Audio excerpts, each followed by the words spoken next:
E aí, galerinha, voltamos para mais uma aula de geografia. Eu, professor Jorge, para falar um pouquinho mais sobre migrações internacionais. Beleza? Falamos na aula passada, professor Jorge, um pouco dessa introdução em relação ao processo migratório e hoje a gente vai pontuar migrações, a questão também dos refugiados na atualidade. E é um tema interessante porque geralmente eles estão lá no Enem. Exatamente. Temos a questão da Ucrânia, veremos na aula. Inclusive agora estourou mais uma guerra, agora lá na África, o Sudão. Exato. Não é isso? Muito bem. Nunca conseguiram resolver aquele problema ali. E a África é assim, mais ou menos um continente esquecido, né? É isso mesmo. Obviamente que o papel da Ucrânia nesse contexto geopolítico é muito mais importante, não é isso? Exatamente. Ali perto da Rússia, é um grande celeiro mundial de grãos, não é isso? Por causa dela, aumentou o preço das commodities no mundo inteiro, não é isso? Então, mas nós vamos ver aí ao longo da aula, beleza? Bora lá, de olho na tela, nossa aula 19.1, ó. Reta final, galera. Movimentos migratórios, parte 2. Nós veremos aí os problemas da migração nos países ricos e nos países pobres. Veremos também sobre a questão da xenofobia. Marca texto, caneta. Xenofobia. A questão dos refugiados e a fuga de cérebros. Professor, o cérebro está indo embora, professor. Como é que o cérebro sai da cabeça, professor? Não, querido aluno, não é isso, não é isso. Quando a gente fala de fuga de cérebro, a gente está querendo que você entenda que são pessoas altamente especializadas. Isso mesmo. Mestrados, doutorados, pós-doutorados, pesquisadores das mais diversas áreas do conhecimento científico que às vezes não são privilegiados, principalmente por questão monetária, Rogério, não são valorizados no seu país de origem, que geralmente são países subdesenvolvidos, né, ou emergentes, exato, e que vão para esses países centrais, não é isso? Já muito detentores bem de muita tecnologia. Exatamente. Não é isso? Então é nesse sentido aí, queridos alunos. Vamos lá. Bem, emigrar para sociedades nas quais as normas são mais funcionais pode ser uma opção atraente para alguns trabalhadores. Quanto maior a quantidade dos que partem, menos atraente fica a sociedade para os que permanecem. Não é isso, Rogério? Exatamente. Olha só que interessante, ó. Quanto maior a quantidade das pessoas que vão, menos atraente fica a sociedade para os que permanecem.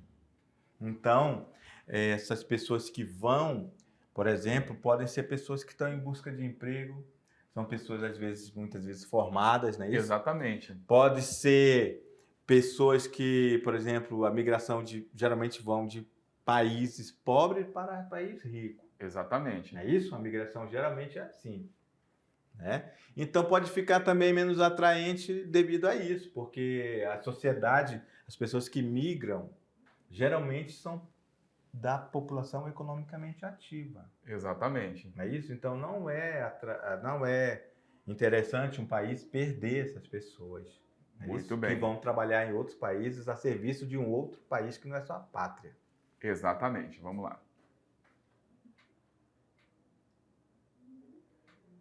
Em termos financeiros também há perdas. Rogério, tem perda financeira quando alguém parte? Sim. Aquele cara que era responsável por trabalhar dentro de um determinado país, a gente falando a nível país, né? Ele gera uma renda, ele tem as contribuições quando ele tem um trabalho formal. A partir do momento que ele deixa ali o seu país e, vamos falar, acaba indo para outro país, emigrando, né? Deixando seu país, entrando em um novo país, a gente sabe que ele vai deixar de contribuir dentro do seu país. Contribuir a questão previdenciária. Vai deixar de pagar imposto de renda. E assim, no geral, tudo paga imposto, né? Por exemplo, no mercado, tudo aquilo que ele pagava, então, assim, vai deixar de pagar no seu país e comprar fora. Por exemplo, um carro de 100 mil que ele ia comprar no Brasil, ele vai comprar agora onde ele estiver. Exatamente. É isso? Então, a migração e para um país mais rico é resultado de milhares de escolhas individuais de gente que gostaria de ir embora em busca aí de melhores condições de vida, como o professor Jorge falou lá no início. Então, o incentivo é a obtenção de um grande aumento de renda. Então, a renda aí é a prioridade. Muitas das vezes no seu país não está tão favorável a economia, não tem um trabalho, muitas das vezes que é tão valorizado. Então, essa galera que tem condição, ela realmente busca um novo território para poder garantir aí o seu desenvolvimento pessoal e profissional. Perfeito. A jornada pode ser cara, complexa e lenta. E uma vez chegado ao destino, haverá um período de gastos e riscos. Então, migrar não é tão simples. Não, não. Ainda mais quando a pessoa vai sem conhecer ninguém. Exatamente. Tem uma galera aí que tem coragem. Eu não tenho temor nenhum em falar. Eu não tenho essa coragem. Entendi. Eu só sei falar o português e mal. Se eu for lá para os Estados Unidos, eu sei falar hot dog. Pronto. Morrer de fome eu não morro, mas eu não Exato. tenho coragem de ir para lá. Com certeza. Entendeu? Então, parabéns aí quem é corajoso, né? Mas eu prefiro estar aqui no meu país mesmo. Nesse sentido, a migração é uma forma de investimento. Quem parte tem de financiar custos para conseguir um fluxo e retorno a longo prazo. Então, ó, quem vai tem que ter muito dinheiro. Exatamente. Se, por exemplo, ainda tem a questão dos que entram ilegais, né? Exato. Que também tem um custo altíssimo, às vezes é com a própria vida. Não é isso? Por exemplo, entrar nos Estados Unidos, lá é meio complexo entrar, bem difícil. É. Beleza? Até para entrar de forma legal já não é tão fácil, imagine Exatamente. de forma ilegal. Tem um risco bem maior ainda, né? Porque tem que atravessar pântano, áreas desérticas, até para chegar lá no território norte-americano. O problema é que o dinheiro enviado por imigrantes para casa é menor do que se supõe. Por exemplo, a pessoa vai pensando que vai ganhar muito dinheiro, né? E às vezes não é aquilo. Vamos conversar um pouquinho, Rogério, sobre isso. É porque, geralmente, às vezes as pessoas saem do Brasil, são pessoas que têm curso superior, já. Exatamente. Mas aí pensa que vai chegar lá e vai ter um emprego de nível superior. E não é. Nada disso. A gente conversou já com nossos alunos sobre a questão das populações, né? A população, por exemplo, da Europa está envelhecida. Exato. No entanto, os serviços que eles dão para quem é imigrantes, não é isso? Não é aquele serviço top de linha, né? Não é. É o que Exatamente. sobra. É o que sobra e geralmente eles veem nós, latino-americanos, como servente deles. Exatamente. É desse jeito, galera. Não é isso? E por isso que a gente fala, migração é algo positivo, a melhoria de vida mas quando a gente fala de uma migração de mão de obra qualificada. É lógico que tem várias pessoas que foram bem-sucedidas nesse processo sem qualificação. Por exemplo, eu conheço várias pessoas aqui em Rondônia que migraram lá para os Estados Unidos e hoje tem aqui gadas, fazendas, conseguiram investir, mas pergunte para essa pessoa, trabalha sem parar, né? Sem parar. E é muito caro o aluguel, por exemplo. Né? É um funil. Não são todos que conseguem isso. Exatamente. São pouquíssimos que chegam nesse nível que você está falando. Muito bem. Não é isso? Desse jeito mesmo. Beleza? Tranquilo, Su? Tranquilo. Vamos lá no quadro? Vamos lá. E aí é um grande desafio, galera. Então é isso. População envelhecendo na Europa vai requerer essa mão de obra que os latino-americanos vão para lá para trabalhar em serviços que eles não querem fazer e que a renda é muito menor do que os da casa ganham. Exatamente. Ó. Da perspectiva egoísta das sociedades ricas, a imigração deveria ser limitada aos trabalhadores altamente especializados, mão de obra valiosa em qualquer sociedade, porque aumenta a produtividade da economia. Óbvio que eles vão querer pessoas especializadas, Rogério. Exato. É isso? Pessoas especializadas vai fazer com que uma economia gire muito mais, o fluxo econômico se torna mais interessante. Então, quanto maior for o nível de estudo, mais se agrega o valor a um serviço de uma pessoa especializada. Exatamente. Quanto mais qualificação, maior será certamente o ganho daquela pessoa, né, professor Jorge? Exatamente. Mas, ao abrir a porta para estrangeiros preparados, os países deveriam estar conscientes da implicação para as sociedades pobres. Tem implicação para a sociedade pobre, Rogério? Nesse sentido vai ter, né? Porque os países pobres, além de já ser pobre, ainda vão perder essa mão de obra, né? dessas pessoas altamente especializadas. Exatamente. Né? Essas pessoas mais preparadas. Muito bem. Vamos lá. Importante saber, as perdas são mais significativas nos países mais pobres, como o professor Jorge acabou de falar, pois eles perdem o quê? A mão de obra, que essa mão de obra, muitas das vezes, é qualificada. E divisas, ó, que são investimento, tem um tempo longo de retorno. E as pessoas que ficam tornam-se independentes das receitas enviadas do exterior, né? Que são os parentes que ficaram naquele determinado local. Exatamente. Mas essas pessoas que vão, aí elas pensam que é tudo mar de rosas, que ela vai poder mandar muito dinheiro. E não é. Não, tem às vezes manda bem pouquinho. Tem alimentação, tem gasto com saúde, tem aluguel. Então é um custo muito alto. E aí, para os países ricos, a gente tem os problemas gerados, estão principalmente vinculados às questões populacionais. Por exemplo, com o imigrante, o imigrante vai sofrer o que aí? A questão aí, ó, do preconceito, que mais?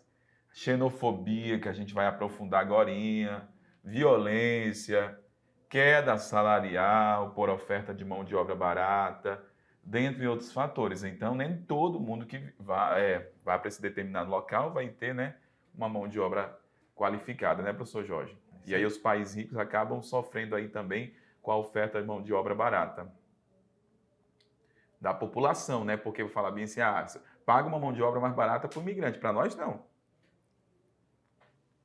As migrações internacionais. A gente tem agora informações sobre esses processos, agora com informação de 2019, ó, que o número de migrantes internacionais alcançou agora em 2019 a marca de 272 mil milhões de pessoas. É gente demais, né, professor Jorge? Exatamente. Ó, equivalente a 3,5% da população mundial. Então tem muita gente fora de casa, né, professor Jorge? Aqui no Brasil tem, será? Tem. Com certeza. A gente vê haitiano, né? Aqui em Porto Velho. Com certeza. Venezuelanos, né? É isso? Exato. Cubanos, bolivianos, peruanos, exatamente. E aí eu até falei na aula do Sr. Jorge o seguinte, que o principal motivo das migrações na atualidade é a migração por motivo econômico. Então, hoje, a maior parte da migração mundial, o que leva a esse processo é as questões econômicas. Perfeito. Cerca de 60% dos imigrantes residem em países ricos e industrializados. Olha aí. Então, essa frase aqui, queridos, já grifem, porque 60% das pessoas vão para país rico. É isso que essa frase quer dizer. Exatamente. É isso? Que são os países desenvolvidos, né? Exatamente. Estados Unidos, Canadá, Japão, Austrália e as nações da Europa, da União Europeia. União Europeia. Xenofobia. Olha só, quando você ouvir falar em xenofobia, entenda que a xenofobia é um medo incontrolável do desconhecido.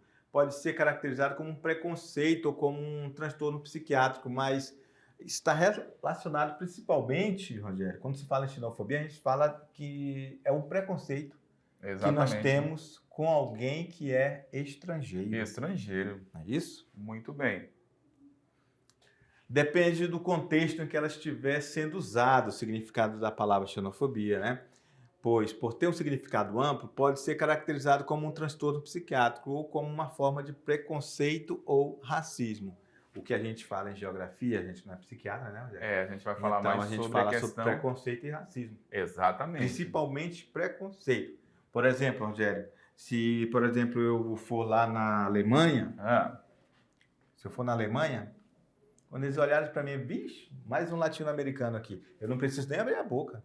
Ele já conhece de longe a gente. Exatamente. Você também chega lá, tu tem a pele branca, mas mesmo assim ele vai te reconhecer. Exato. Pelos trejeitos, pela forma de andar, pela forma de olhar, eles se conhecem. Interessante isso. Isso mesmo. E a gente tira isso por nós, né? Porque se passar um haitiano, mesmo que seja negro, a gente tem negro no Brasil, a gente sabe que é um haitiano, ele não precisa falar nada. Já percebeu isso? A gente conhece, né? É verdade. Pois é. Beleza? Então vamos lá no quadro, diretor. Vamos avançar aí para mais informações sobre migrações. Aula suave, só informações tranquilas. Então, a xenofobia, aí como falamos, a questão da forma do preconceito, ela se caracteriza pela aversão, discriminação, dirigida por pessoas de outras raças, olha aí, marca aí, ó. Outras raças, culturas, crenças e grupos, né? A gente sabe que o mundo não tem uma única religião, né, professor Jorge? Não tem uma única cultura. Então, quando há esse processo de migração, a imigração principalmente de entrada desse estrangeiro em um território que não é seu, ele vai sofrer muitas das vezes, porque ele tem os seus traços culturais, ele tem seu alimento, ele tem sua vestimenta, e hoje a gente vê muito o sofrimento do árabe, porque o árabe, a gente observa aí na questão das migrações internacionais, a questão da islamofobia, que é um preconceito específico aí contra os seguidores do islamismo. Por exemplo, só porque é um seguidor do islamismo, de repente esse cara pode se envolver num atentado terrorista. Então ele sofre muito dentro, principalmente da União Europeia. E, infelizmente, né, Rogério, por um pagam todos, né? Exatamente. Tem um ditado que fala isso, né? E nós sabemos que o islamismo não é isso. Nem todo seguidor... Nem todos são, né? Exatamente. Não são todos que são radicais. Exatamente. Essa aversão pode desenvolver sentimento de ódio, causando animosidade e preconceito com tudo que ele julga ser diferente. Então, a gente pensa que o diferente é o errado e não podemos pensar assim. Já falamos em outros momentos nas nossas aulas, os alunos viram isso em sociologia, em filosofia. Muito bem. Isso, e agora a gente fala em geografia. Exatamente. A questão do respeito. Respeito. Alguém ser diferente de mim, Rogério, não quer dizer que ele seja menor que eu, ou menor que você. Ou ter uma religião diferente, que você tem mais fé do que ele, ou só a tua verdade absoluta. Muito bem, A gente tem que viver numa sociedade em que essas situações possam ser vistas com normalidade, né? Isso, com equilíbrio. Com certeza. E principalmente com sensatez. Muito bem, até porque hoje, nesse mundo globalizado, o mundo é multicultural. Multicultural, muito diverso. Exatamente. E a gente tem que estar abertos realmente para essas novas culturas, né, professor? Exatamente. E não só acreditar que eu sou o dono da verdade. Isso aí tem que ir por terra abaixo, que ninguém é o dono da verdade. Muito bem. Mas sim conseguir entrar, ter a empatia de entrar na vida do outro e procurar entender como ele vive. Com certeza. É isso? Exatamente. Beleza, vamos lá no quadro, meu diretor. Aí, ó, uma carinha de... Que fica com raiva, né? Se alguém for diferente dele, a pessoa já fica, não, você tá errado, você só eu que tô certo. Isso mesmo. É mais ou menos isso.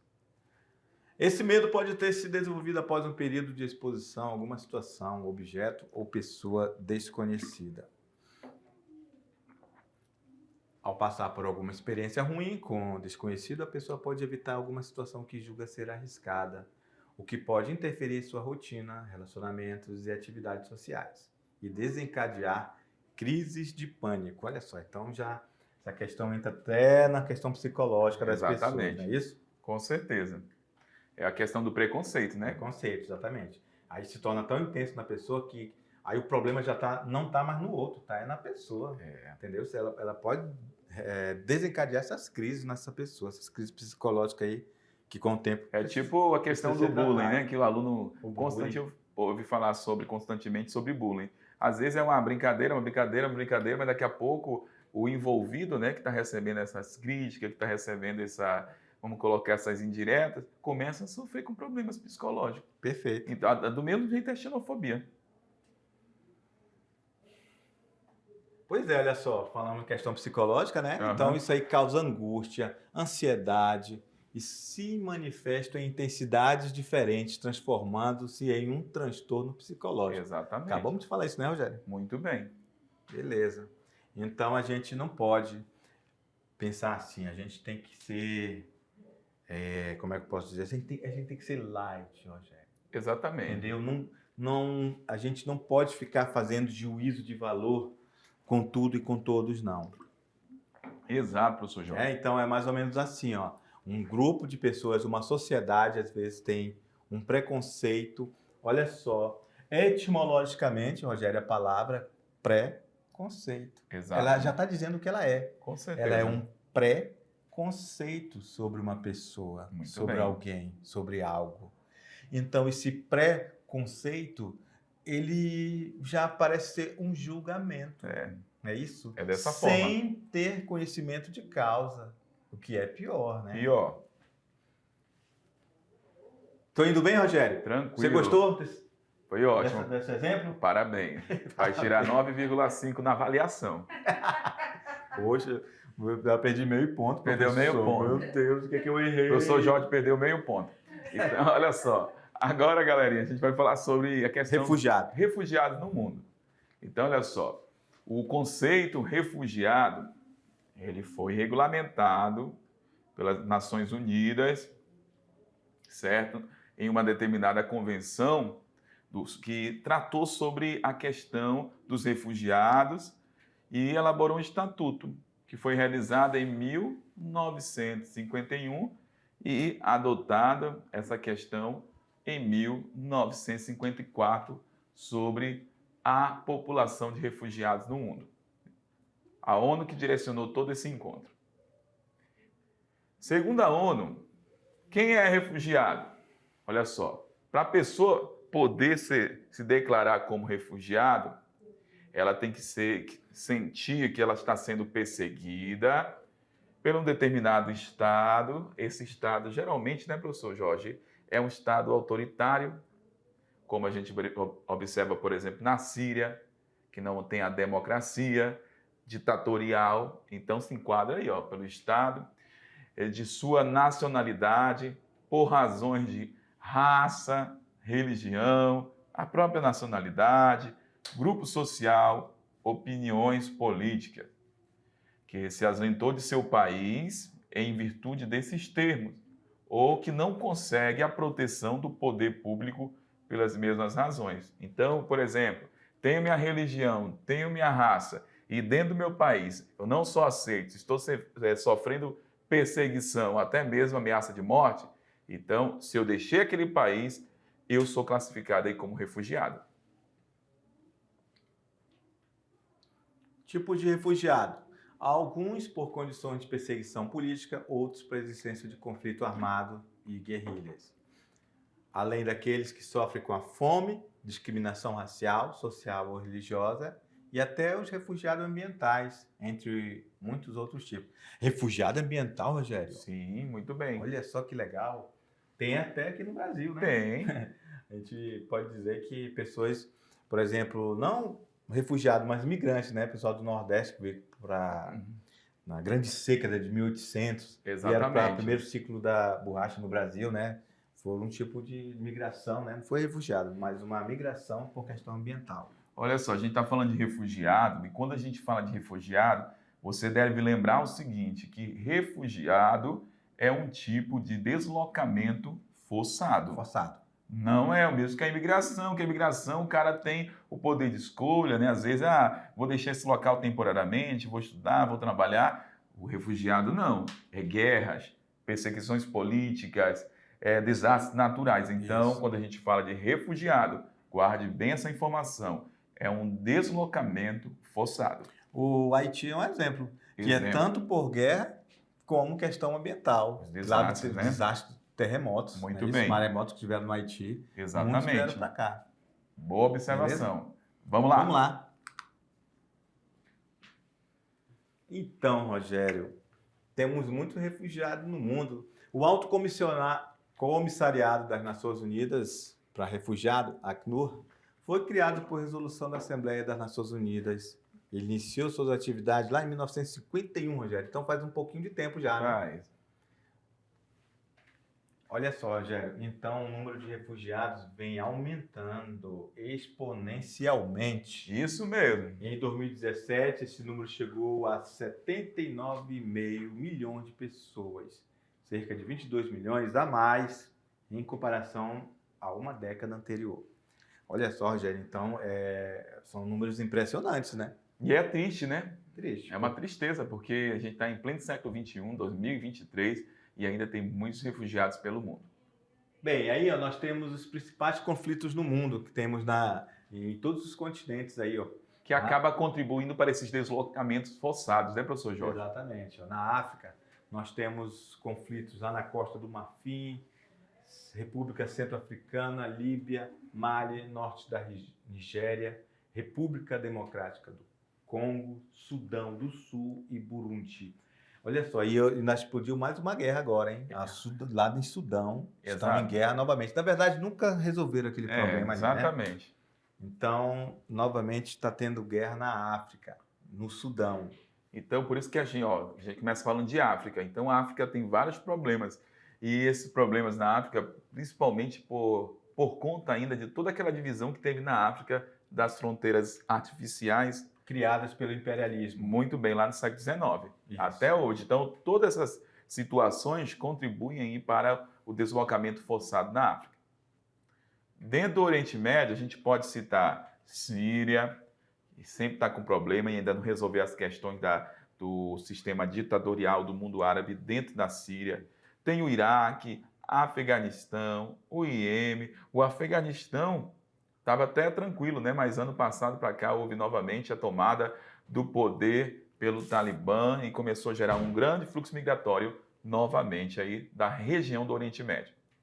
Então temos aqui um mapa agora que trata sobre as principais rotas de travessia pelo Mediterrâneo. Então, quando a gente fala de deslocamentos, principalmente de refugiados, acontece aqui, ó, a rota principal é o mar Mediterrâneo. A galera sai aqui do norte da África, ó, em direção à Europa, para Espanha. Então, o extremo norte da África é a porta de saída do continente africano, da região mais central. A galera se desloca para o extremo norte, essa região toda aqui que a gente está vendo no mapa, e dessa maneira que acontece o deslocamento para o continente europeu.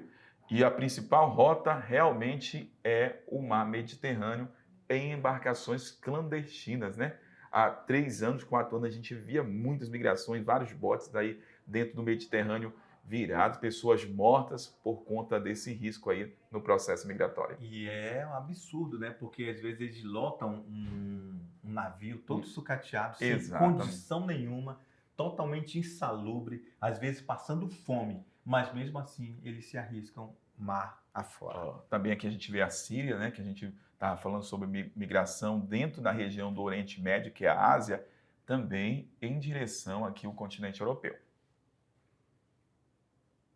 E nós temos aqui uma informação bem interessante sobre as solicitações de refúgios aprovadas em 2014. Então, as principais nacionalidades que receberam aí, ó. A gente tem na primeira asilo, né? Primeira posição a Síria, porque estava bem intenso esse problema do conflito na Síria em 2010 em diante. A gente tem Eritreia, tem Afeganistão, 4ª posição Iraque e 5ª posição Irã. Então, as principais solicitações aprovadas por países europeus. A gente observa o quê? A Alemanha foi a que mais recebeu refugiados com base nessa pesquisa da BBC em 2014.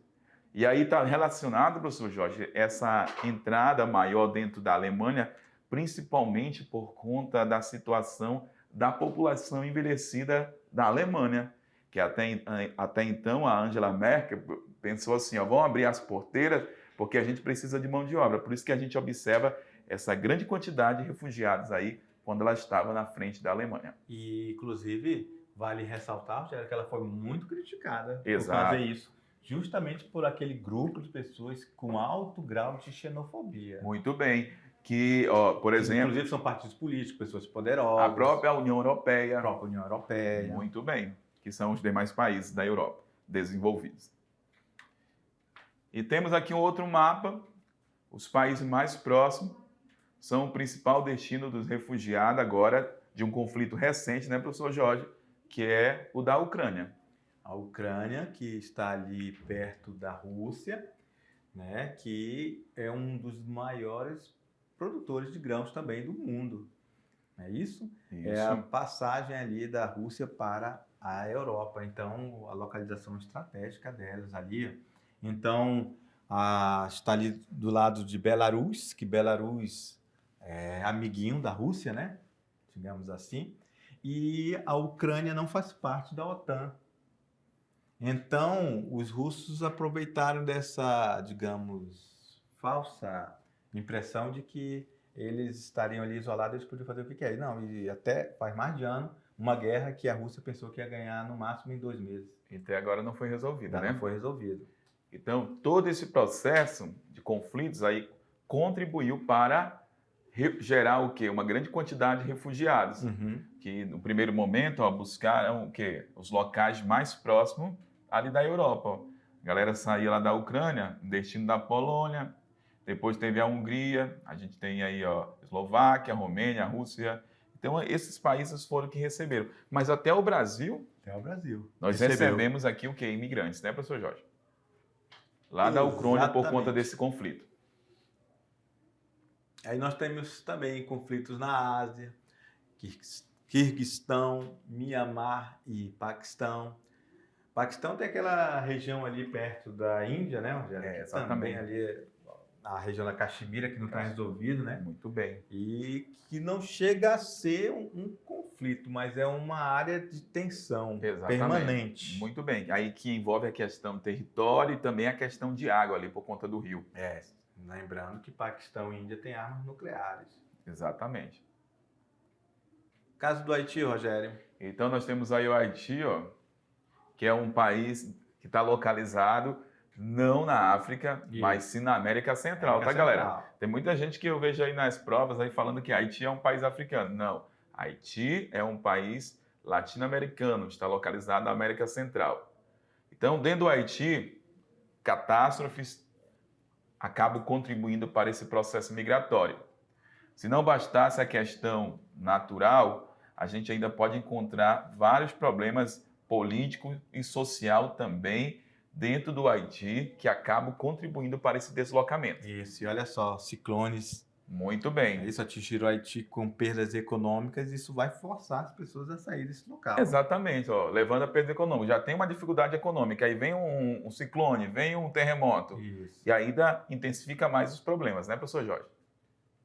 Exatamente. Aí, o terremoto matou mais de 150 mil pessoas lá, deixou as pessoas desabrigadas, que agravou a situação humanitária. Inclusive, Rogério, o Brasil ele foi responsável lá, né, por gerenciar aquela questão ali política por alguns anos, né? Exatamente. Chefiado e enviados pela ONU, não é isso? Exatamente. Era essa moral aí para o Brasil. Acho que, se não me engano, o capacete azul, né? A galera da ONU. ONU. Então, o abalo fez com que 3 em cada 10 residentes de Porto Príncipe emigrasse, ou seja, saísse, indo para outras áreas do Haiti e também para outras regiões do mundo. E aí aumentou vários problemas, né, professor Jorge, dentro daquele país. Isso, aumentou a situação de vulnerabilidade. Quando se fala-se em vulnerabilidade, a pessoa está frágil, né? Exatamente.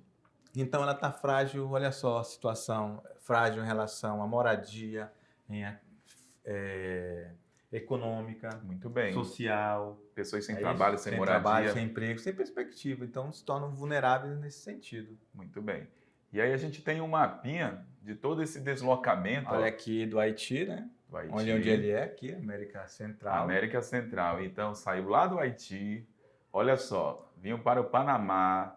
Do Panamá, entrava aqui em Quito, no Equador.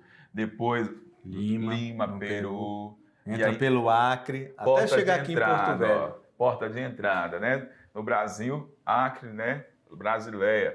Então, aí essa galera vinha para Porto Velho, mas não ficaram só em Porto Velho, né? Foi para São Paulo, Minas, Paraná. Exatamente, como está falando aqui no nosso infográfico. E interessante que muitas dessas pessoas, mulheres, com um nível interessante de estudos. Exatamente. Sim. Interessante, né? Outro, vamos colocar, situação migratória para o Brasil mais recente também, foi a dos venezuelanos, que começaram esse processo migratório por conta da crise econômica, alta inflação, mais de 1000% dentro da Venezuela. Governo, política corrupta, então a galera acabou deixando esse país. Então o IBGE, ele estima que em 3 anos, 30,2 mil deram entrada no Brasil. E a gente observa aí que o crescimento, né, professor Jorge, dessa galera dentro do Brasil, ó. A gente tem aqui o mapa, ó, que aborda o período 2015, o gráfico, até 2022, e esse número só foi crescendo. Então aqui a gente tem, ó, novos imigrantes, essa linha pontilhada e vermelha, e soma da população imigrante no Brasil. Então, em 2022, aproximadamente aí 79 mil venezuelanos no Brasil, que deixaram seu país por conta dessa instabilidade política e econômica. Uma observação, Rogério? Oi? Uma observação interessante. Você não vê um haitiano pedindo esmola, cara. Interessante, né?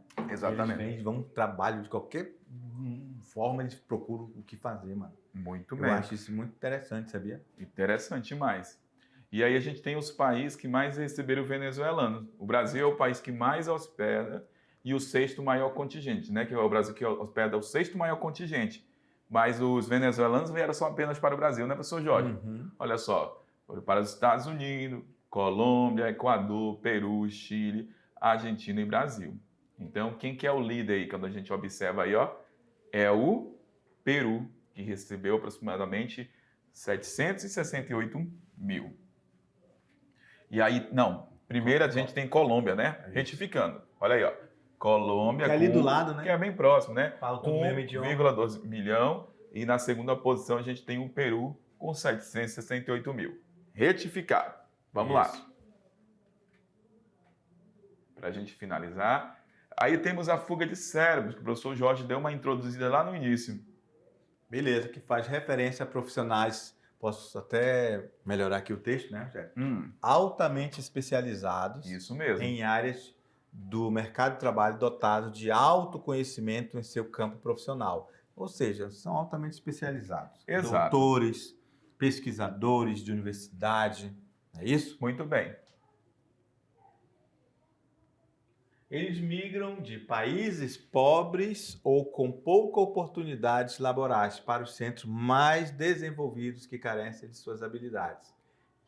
Os Estados Unidos são grandes captadores de cérebro, mesmo tendo um grande número deles em seu território. Rogério, tu sabia que lá na NASA tem brasileiros? Tem. É isso, indianos. No Vale do Silício, que é um tecnopolo dentro dos Estados Unidos Isso, também. Um dos maiores do mundo, né? Exatamente. Sua constante atração dos melhores pesquisadores do mundo tem como objetivo o desenvolvimento de novas tecnologias que possam ser patenteadas pelos próprios norte-americanos, acumulando assim um crescente monopólio em vários segmentos. Exatamente. A galera quer produzir tecnologia que tem mais valor nesse mundo globalizado. E qual é a consequência para o país pobre? Ele perde cérebros que têm grande potencial de inovação. Isso causa um enorme dano à economia e ao desenvolvimento desse país pobre, que carecem desses profissionais e poderiam fazer um ótimo uso de seus conhecimentos, né, Rogério? Exatamente. O desafio de várias nações atualmente está em manter esses profissionais no seu próprio país, impedindo essa tal fuga de cérebros. Danosa não só para o desenvolvimento da nação mais pobre, mas contribui ainda para aumentar as desigualdades abismais entre os vários povos do globo. Ou seja, um país rico, como já se não bastasse ser rico, ter as melhores cabeças, as melhores universidades, ainda pega esses grandes pensadores, esses Isso grandes mesmo. cientistas e levam para lá. Exatamente. E vai ou não vai? Pagando, por exemplo, 100 mil reais, não sei quanto é que paga, mas deve ser muito bom o salário. Paga muito bem. Não é isso? Porque eles vão colher frutos maravilhosos. Porque esses profissionais vão trabalhar com tecnologia, vão produzir ciência, e isso para os países desenvolvidos é algo maravilhoso, porque eles vão exportar e vai agregar um grande valor para o desenvolvimento do seu país, essa tecnologia, esse produto, essa descoberta. Beleza? Então é isso. A gente vai ali, daqui a pouco volta para fazer a revisão. Valeu, tchau! Tchau!